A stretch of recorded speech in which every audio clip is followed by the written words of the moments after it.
안녕하세요. 강의 제목은 처음부터 다시인데요. 제가 앞에도 잠깐 말씀을 드렸었는데 어떤 삶에 대해서 이야기를 해보려고 합니다. 삶을 바꾸는 저에게 아주 결정적이고 혁명적이었던 삶의 순간에 대해서 말해보려고 하는데요. 저는 2001년에 노들장애인약 교사가 되고 난 뒤에 생각해보니까 지금 딱 20년이 됐는데 한 3번 정도 떠남의 순간들이 있었어요. 그러니까 어떤 지점을 통과하기 전에 홍은전과 그것을 통과한 이후의 홍은전이 정말 같은 사람일까? 라고 생각하면 같다고 말할 수 없는, 말하기 어려운 그런 지점들이 저한테 한 3번 정도 있었는데 그게 어떤 거냐면 첫 번째는 노들장애인약 교사가 되었을 때 2001년이고요. 두 번째는 2014년에 노들약을 떠나면서 기록 활동을 시작한 것입니다. 이것도 사실 노들약을 떠났기 때문에 시작된 일인데요. 사람들은 제가 노들약을 했기 때문에 글을 썼을 거라고 생각하지만 사실은 아니에요. 노들약을 떠났기 때문에 제가 쓴 것이에요. 노들약을 떠나지 않았으면 절대로 쓰지 않았을 거예요. 왜냐하면 거기 있는 사람들은 다 아는 얘기거든요. 근데 그곳을 떠났기 때문에 제가 이 이야기를 할 수 있는 사람이 된 거예요. 내가 어떤 이야기를 하면 사람들이 너무너무 놀라는 어떤 이야기를 제가 가진 사람이 되어 있었던 거죠. 사실은 노들약에서는 아무런 이야기도 안 되는, 명함도 못 내미는 그런 일들이었는데 이것이 어떤 공간을 떠나니까 제가 계속 이야기를 하게 되는 그런 경험을 좀 하게 됐어요. 되게 놀라운 경험이었는데 그리고 이제 마지막 떠남은 지금 아주 열심히 떠나는 중입니다. 동물을 만났고 새로운 세계로 이동하는 중인데요. 아까도 말씀을 드렸는데 저는 삶에는 2가지 종류가 있는 것 같아요. 어떤 삶은 제 안으로 들어와서 차곡차곡 쌓이고요. 어떤 삶은 제가 평생 아주 애써서 쌓아온 세계를 한 방에 무너뜨리는 그런 삶이 있습니다. 사진은 2001년 8월 29일이에요. 광화문 세종문화회관 앞이고 버스를 점거한 장애인들입니다. 장애인과 비장애인들입니다. 네, 8-1번 버스를 점거하고 장애인도 인간이다, 인간답게 살고 싶다, 이동권을 보장하라 라고 하면서 한국 사회, 한국의 역사라는 어떤 무대 위에 난입한 사람들, 이전에 없었던 한국의 역사에 한 번도 존재한 적 없고 등장한 적이 없었던 어떤 존재들이 이런 방식으로 한국에 등장했는데요. 한국 사회라는 무대에 등장을 했는데 정말 우연히 제가 아까 그 자판기에서 약 교사 모집 스티커를 보고 찾아갔는데 이런 사람들이 있는 곳이었습니다. 네. 굉장히 한 번도 본 적 없는 어떤 인간들, 한 번도 본 적 없는 장애인들, 그 전에 TV로 장애인 많이 봤지만 한 번도 본 적 없는 장애인들을 만나게 되었던 때입니다. 이렇게 저한테 뭔가를 무너뜨리는 그런 삶의 순간이었는데요. 이 전자의 삶은 우리를 성장시키고요. 그러니까 제가 키가 10이었다면 11을 만들어 준다면 후자의 삶은 저를 완전히 제로로 만드는, 내가 분명히 10까지 애써 쌓아뒀는데 이 사람들을 만난 순간 내가 완전히 제로가 되는 그런 삶입니다. 근데 이 전자가 저를 성장시킨다면 후자는 저를 완전히 다른 세계로 데리고 가는 그런 느낌인데요. 이게 어떤 뜻이냐면 제가 갑자기 눈을 떴는데 내가 미국에 왔나? 이런 느낌도 있지만 또 하나는 내가 20년 동안 살아온 세계가 맞나? 내가 어제까지 눈 떴을 때랑 뭔가 오늘 굉장히 다른 느낌인데 내가 세계가 되게 이상하게 보이는데 완전히 낯설게 보이는데 완전히 온통 문제투성이로 보이는데 라고 하는 어떤 배움 같은 것이 이 2번째 삶인 것 같아요. 나를 무너뜨리는, 나를 완전히 다른 세계로 데리고 가는 그런 삶인 것 같습니다. 그래서 이렇게 완전히 다른 세계로 이동하면 계속 그런 말을 하게 돼요. 나는 온통 잘못 알고 살아왔구나. 나는 아무것도 몰랐던 거구나. 이런 말을 계속 하게 되는데요. 이 사진은 어떤 사진이냐면 똑같은 자리예요. 네. 2001년에 장애인들이 버스를 점거하고 등장했던 그 자리인데요. 광화문 세종문화회관 앞이에요. 작년 발렌타인데이인데 이 여성들이 그 우통을 벗고 네, 상의를 벗고 자신의 가슴에 그 피 분장을 하고 그 피로 물든 젖꼭지, 이 시위 제목이 그랬어요. 그래서 발렌타인데이는 인간들이 사랑을 막 속삭이는, 사랑을 표현하는 그런 날이지만, 그런 날에 우유와 초콜릿과 이런 것들이 굉장히 많이 생산이 되는데, 그것이 모두 다 소를 쥐어짜는, 소를 죽이면서 만든 그런 고통의 산물이기 때문에 그것을 드러내는 시위를 한 거예요. 그래서 고통의 연대를 하는 시위인데요. 방금 전에 했던 그 2001년에 장애인들의 시위는 우리도 인간이다가 이들의 구호였거든요. 장애인도 인간이다. 근데 20년이 지나서 이 인간들, 이 여성들의 구호는 우리는 동물이다 였어요. 네. 그래서 우리는 동물로서 연대한다. 라는 어떤 시위였고, 그 뒤에 동물해방이라는 깃발 같은 것이 있습니다. 그래서 이 두 가지가 저한테는 굉장히 좀 충격적이고 세계를 완전히 낯설게 보게 하는 그런 경험, 그리고 세계를 새로운 눈으로 되게 아름답게 보기 시작한 그런 그런 시기이기도 한 것 같습니다. 제가 이 강의 준비하면서 이 사진을 이렇게 배치를 했더니 또 되게 다르게 오더라고요. 똑같은 장소, 다른 구호, 그렇지만 저는 굉장히 연결되어 있는 세계라고 생각합니다. 그래서 저는 장애인을 만났을 때, 2001년에 제가 장애를 만났을 때 저는 무엇을 알게 됐냐면, 제가 비장애인이라는 사실을 알게 됐어요. 저는 그 전에도 비장애인으로 살고 있었지만 처음으로 자각한 거예요. 아, 내가 비장애인이구나 라는 것을 자각했어요. 근데 사람들은 보통 자각할 일이 없죠. 옆에 장애인을 만날 일이 없으니까. 근데 저는 그 이후에 모든 삶에서 아, 나는 비장애인이라는 것을 그냥 이렇게 아주 공기처럼 자연스럽게 계속 자각하면서 살아왔습니다.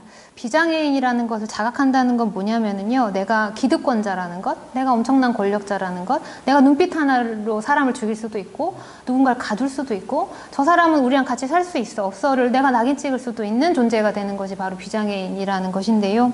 엄청난 권력자이죠. 그리고 때때로가 아니라 아주 자주 가해자의 자리에 서는 것이 이 비장애인이라는 것이고, 저는 계속 그것을 자각하면서 살아왔습니다.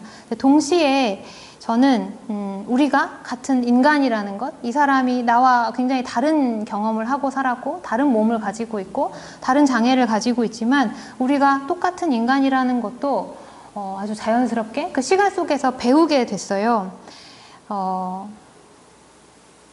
우리가 똑같은 인간이라는 것은 뭐냐면 다 대학을 갔더니 저랑 다 똑같은 나이였거든요. 근데 그냥 장애가 있어서 학교를 못 다니신 분들, 초등학교 입학을 거부당하면서 쭉 집안에 살던 분이었는데 너무나 무심하게 이분들이 저한테 계속 얘기하셨던 게 그거예요. 뭐 나도 대학 가고 싶다. 나도 연애하고 싶다. 나도 결혼하고 싶다. 나도 독립하고 싶다. 나도 돈 벌고 싶다. 이런 이야기들 되게 무심하게 했는데 그게 저한테는 되게 무시무시하게 항상 들렸었거든요. 네. 그들이 나와 똑같이 욕망하는 존재라는 것, 사회적인 욕망을 가지고 있는 존재라는 것, 그것을 저는 너무나 자연스럽게 알게 됐습니다. 우리가 똑같은 인간이라는 걸 알게 된 거고요. 그 20여 년이 지나서 제가 동물을 만났을 때 저는 누가 가르쳐주지 않았어요. 저는 동물해방 운동이라는 게 있다는 것도 정말 몰랐고, 그냥 고양이 하나를 입양했을 뿐이고 그냥 잠깐 임시보호해줘 라고 해서 이렇게 저희 집에 그럼 와 라고 했던 건데, 그러면서 이제 완전히 많은 것들이 무너지기 시작했는데요. 이 작은 고양이가 네 발로 우리 집 현관문을 열고 들어오는 순간부터 알게 됐어요. 아, 나는 인간이구나. 아, 나는 인간이구나. 아, 나 인간이었어. 이 말을 계속 하게 됐거든요. 그 인간이라는 거 뭐냐면 제가 이전까지 배웠던 추구해야 될 것이 아니었어요. 추구해야 될 가치, 아름다운 것, 그게 아니었어요. 내가 딱 이 고양이를 보는 순간, 아, 나 인간이구나 라고 하는 것은 뭐냐면, 나는 얘를 죽일 수도 있고, 난 얘를 살릴 수도 있고, 난 얘를 어떻게 할 수도 있고, 아픈데 치료를 해줄 수도 있고 안 해줄 수도 있고, 내가 모든 것을 쥐고 있는 존재이구나. 그러니까 기득권자이고, 가해자이고, 그리고 엄청난 학살자. 이것은 비유도 아니고 뭣도 아니고 진짜 엄청난 학살자이구나 라는 것을 자각하게 됐어요. 자각부터 하게 되고 계속 배우게 되기도 했고요. 동시에 제가 이 작은 고양이의 말을 알아듣기 위해서 혹은 내 의사를 전달해 주기 위해서 계속 소통하는 과정에서 내가 동물이라는 것도 알게 됐어요. 우리가 너무나 닮았다는 것도 알게 됐고, 얘도 나처럼 화도 내고 외로운 것도 싫어하고 두려운 것도 싫어하고 아픈 것을 피하고 트라우마가 생기고 이런 것을 알게 됐어요. 기쁨과 슬픔과 외로움과 두려움을 느끼는 존재라는 것, 고통을 느끼는 존재라는 것, 그런 것을 알게 됐습니다. 우리가 같은 동물이고 그리고 나도 동물이라는 사실을 알게 됐습니다. 그래서 이것을 알기 전에 홍은전과 안 후의 홍은전은 사실 그렇게 크게 달라지지 않았는데 저는 완전히 다르다고 생각하거든요. 그래서 오늘 그 이야기를 해보도록 하겠습니다.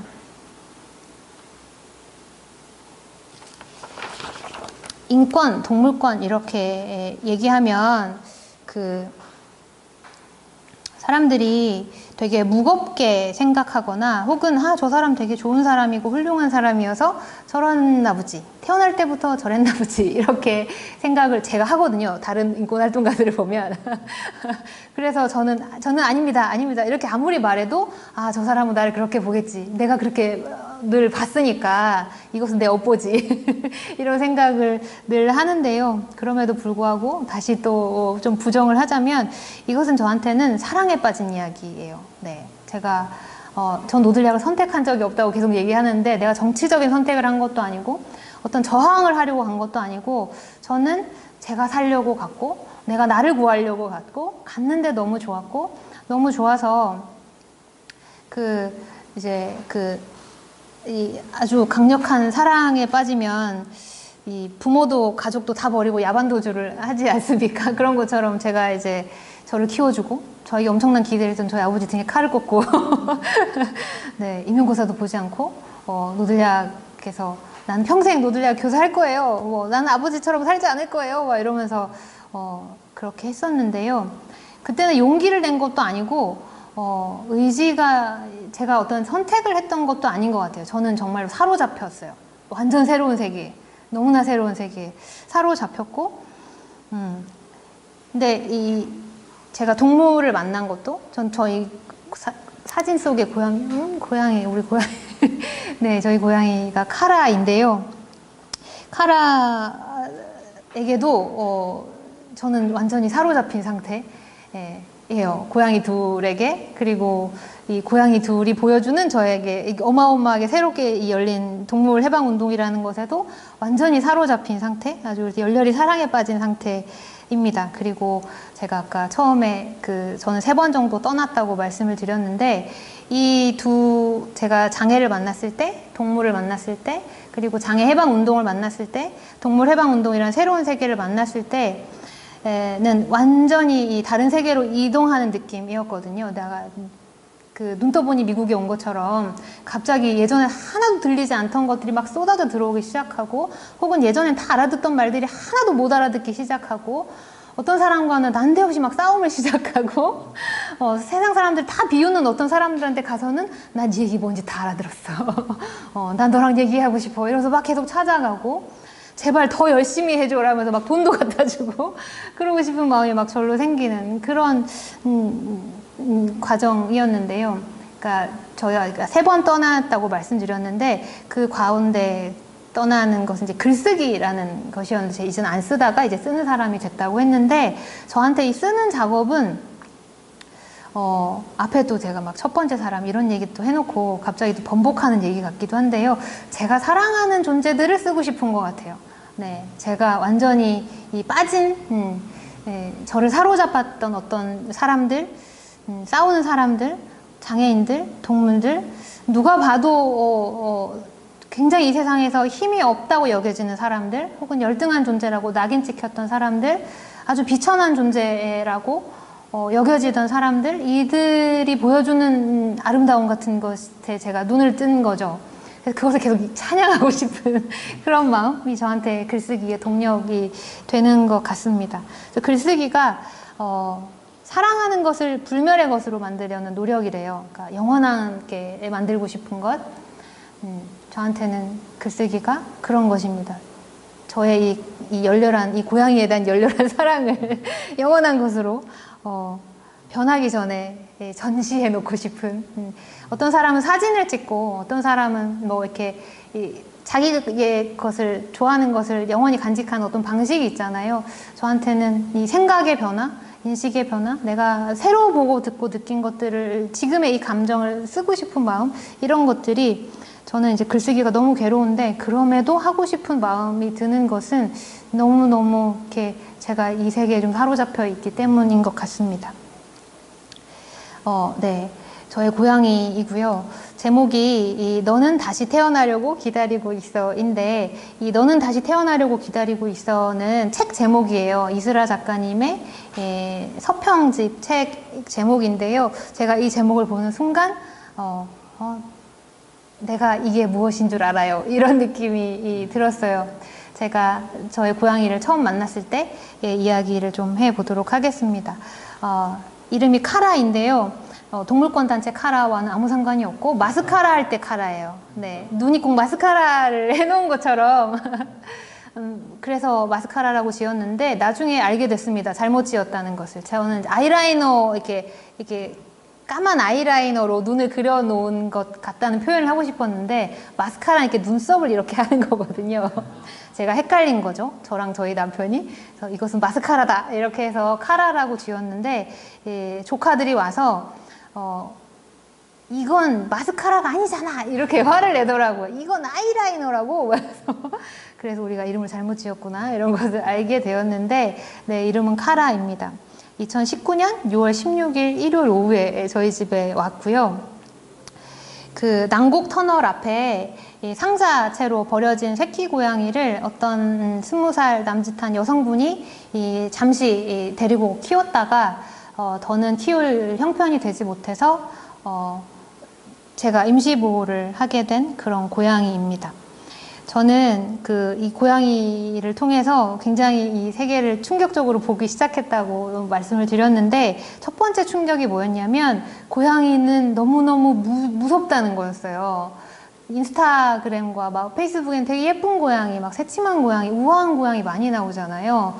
사실 저도 그걸 생각했던 것인데, 딱 고양이를 보자마자, 만나자마자, 아, 세상이 나를 속였구나. 나한테 임시보호를 맡겼던 그 친구도 나를 속였구나. 나쁜 엑스. 나한테 이 사실을 알려주지 않고 이렇게 무시무시한 고양이를 나한테 맡기고 가다니, 이런 막 정말 세상을 원망하면서 대혼란에 빠졌었는데요. 새끼 고양이였는데도 너무 무서웠어요. 그 고양이가 이빨도 굉장히 날카롭고요. 발톱이 바늘처럼 날카로워요. 그래서 발톱에 이렇게 바늘이 다 있다고 생각하시면 돼요. 그래서 이렇게 싹 긁어도 다 이렇게 싹 긁히거든요. 그리고 고양이가 이 사냥하는 동물이어서 점프를 굉장히 잘해요. 그래서 점프를 해서 이렇게 저한테 매달려요. 진짜 무섭거든요. 무섭고 아프거든요. 뭐 얘랑 어떻게 살아야 되지? 정말 대혼란에 빠졌는데, 그리고 이렇게 물고, 핥히고, 그리고 밤이 되면, 여름에 왔거든요. 6월에 왔으니까. 이불도 얇고, 옷도 다 얇고, 막 반팔에 반바지 입고 자잖아요. 근데 이불 속으로 들어와서 물고, 핥히고 이러는 거예요. 잠을 잘 수가 없는 거예요. 네. 그래서, 제가 진짜 너무 큰 근심에 빠졌어요. 갖다 버려야 되나? 다시 갖다 버려야 되나? 이런 생각도 하고, 근데 얘를 구체적으로 상상도 했어요. 얘를 갖다 버리려면 어떻게 해야 되지? 문을 살짝 열고 기다려야 되나? 근데 남편이 들어와서 고양이 어디 갔어라고 물어보면 어떻게 말해야 되지? 그럼 이 친구랑 남편이랑 같이 회의를 해서 얘를 내보내야 되나? 근데도 이걸 공모하거나 같이 회의를 하면 안 된다는 생각이 드는 거예요. 그러니까 이런 일에 공모자가 있으면 안 된다 이런 것도 있었고, 한편으로 지금 생각해 보니까 그 말을 꺼내는 게 좀 무서웠던 것 같아요. 남편한테도 들키기 싫은 마음이었던 것 같아요. 근데 제가 이 고양이를 정말 무서워서 저는 얘랑 어떻게 같이 살지 정말 모르겠는 거예요. 매일 밤을 잠도 못 자면서 정말 다크서클이 막 턱 밑까지 내려왔었거든요. 말도 안 통하고. 그리고 또 제가 막 급하게 막 인터넷에 알아보니까 결정적 사회화라는 시기가 있더라고요. 동물에게. 무슨 짐승한테 이런 게 있어요. 저는 이렇게 생각했었거든요. 근데 결정적 사회화라는 시기가 있어서 엄마와 형제자매들에게서 배우는 어떤 배움이 있는 거예요. 힘 조절을 배우는 거예요. 물고 핥히고 이러는 것을 힘 조절을 배우는데 얘는 그 시기를 놓친 거죠. 그리고 또 알아봤더니 고양이는 정말 사냥의 명수인 거예요. 맹수예요, 맹수. 맹수에서 그래서 길거리에 왜 개는 없는데 고양이는 있냐면, 고양이는 사냥을 할 수 있기 때문에 자립할 수 있는 동물인 거예요. 자기 혼자 살 수 있는 거예요. 쥐도 잡고 새도 잡거든요. 고양이 집 새도 잡아요. 나르는 새도 잡아요. 그래서 그렇게 혼자 독립적으로 살 수 있는 동물이기 때문에 이 도시에서도 살아갈 수 있는 거라는 것도 알게 된 거죠. 그래서 너무 무서운데 이 와중에 또 고양이가 이렇게 점프를 하는 걸 봤거든요, 제가. 근데 점프를 하는데 고양이가 작은데 자기 키의 3배를 점프를 해서 그러니까 공중에 떠 있는 것을 이렇게 탁 낚아채고 특공대처럼 이렇게 몸을 굴려서 착지를 하는 거예요.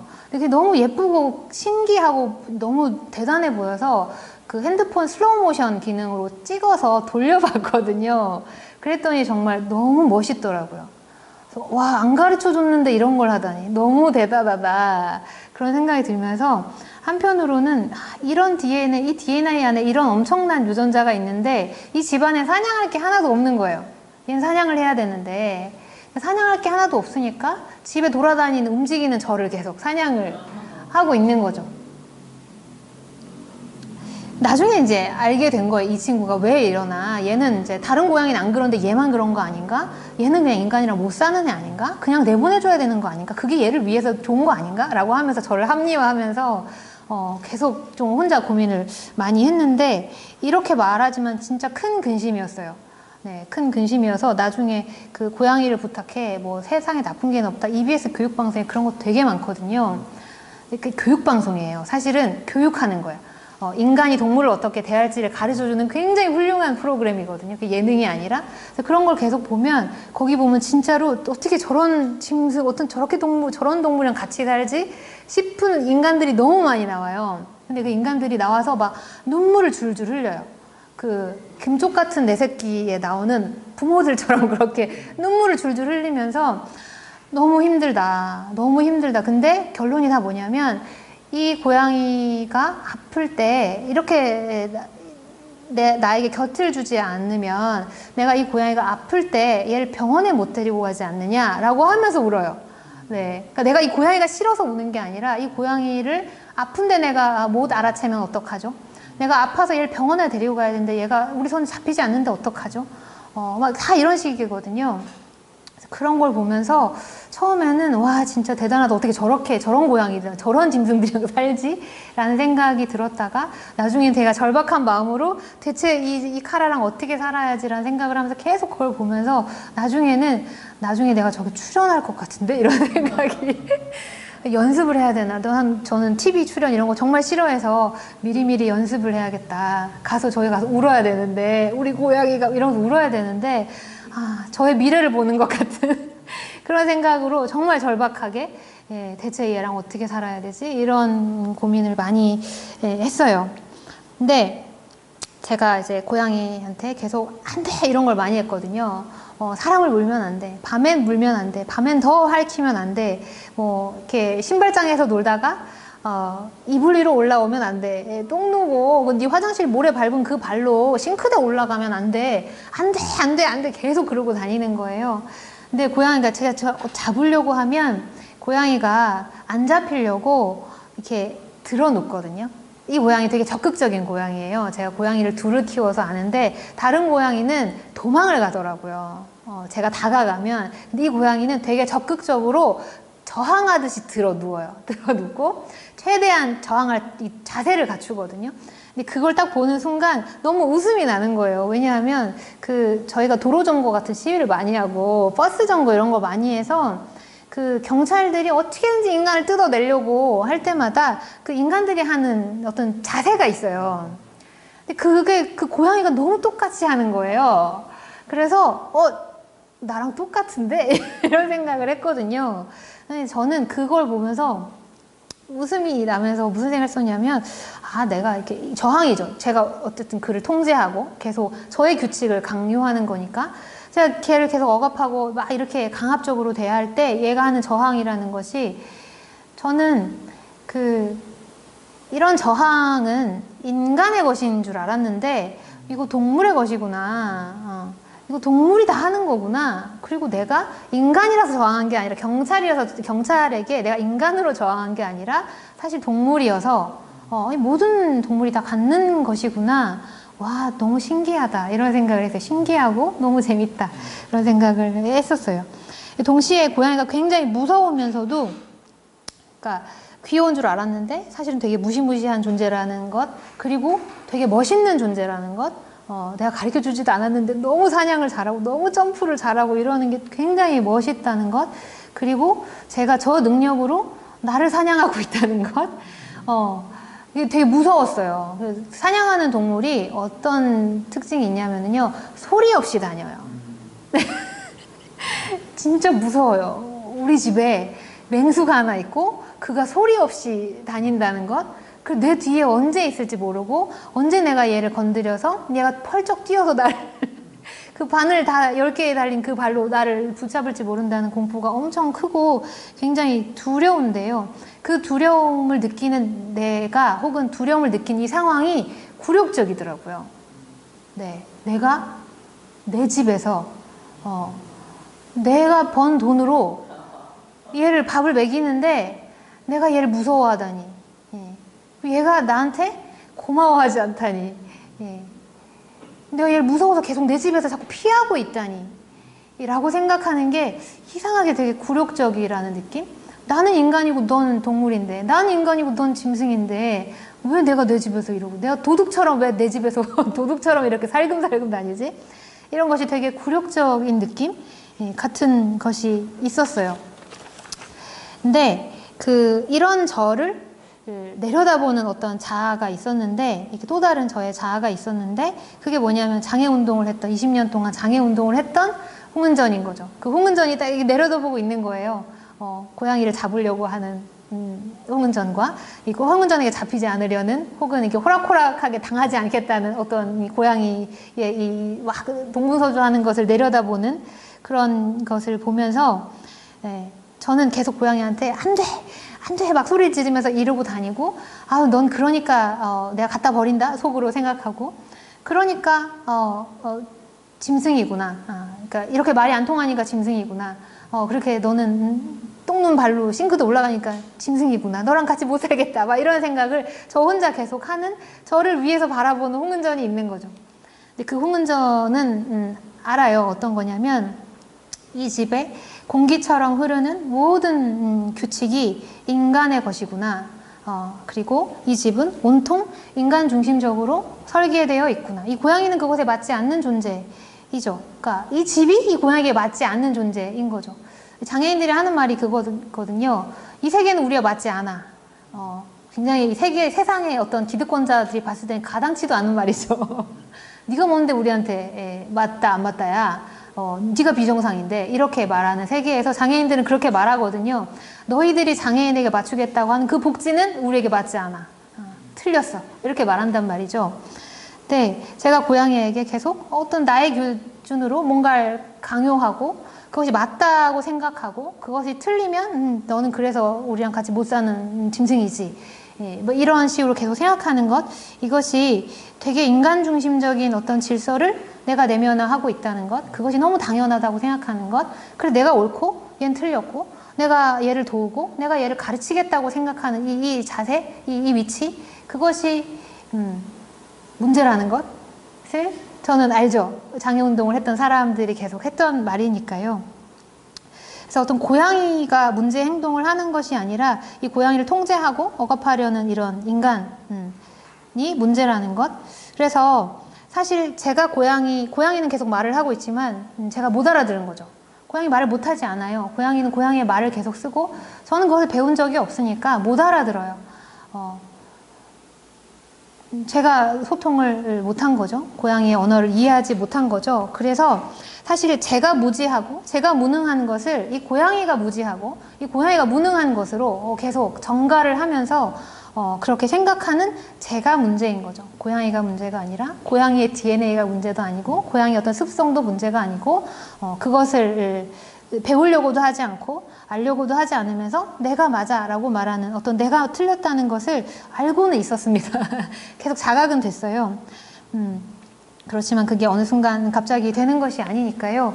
그러다가 제가 어쨌든 이 고양이랑 살아야 되니까 여러 가지 막 블로그, 유튜브 다 찾아보다가 하나의 방법을 알게 됐어요. 이것이 가장 좀 적절해 보인다라고 생각했던 게 뭐냐면 타임아웃이라는 건데요. 고양이가 물거나 핥히면 안 돼! 이렇게 말하는 게 아니라 그러면서 막 이렇게 막 신문지로 말아서 때리면서 내가 너 열심히 일해서 너 팔을 줬는데 네가 나한테 이러면 안 되지! 막 이렇게 설명하는 것이 아니라 그 즉시 물리는 즉시 공간을 분리하라는 거예요. 제가 자리를 뜨는 방식인 거죠. 고양이를 가두는 것이 아니라 제가 어느 방으로 들어가는 거예요. 그래서 이 행동이 잘못됐다가 아니라 이 행동이 나를 어렵게 한다. 그러니까 우리는 뭔가 이것의 어떤 다음 단계로 가보자 라는 어떤 소통의 방법이라고 전 이해했는데요. 그러면서 고양이가 저를 물리는 즉시 방으로 가서 문을 닫아야 돼요. 근데 물리는 즉시가 되게 중요하거든요. 근데 물리는 즉시, 그리고 고양이 소리 없이 다가오기 때문에 언제 저를 물지 모르고 물리는 즉시 방으로 들어가서 문을 닫아야 되기 때문에 핸드폰을 들고 갈 수가 없는 거예요. 근데 핸드폰을 들고 가지 않고 방 안에 갇혀서 10분을 버티기가 어렵잖아요. 근데 못 버티니까 자꾸 나오는 거예요.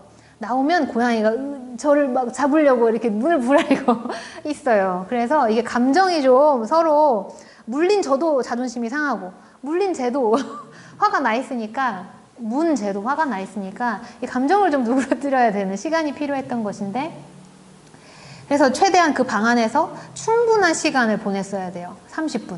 길면 1시간.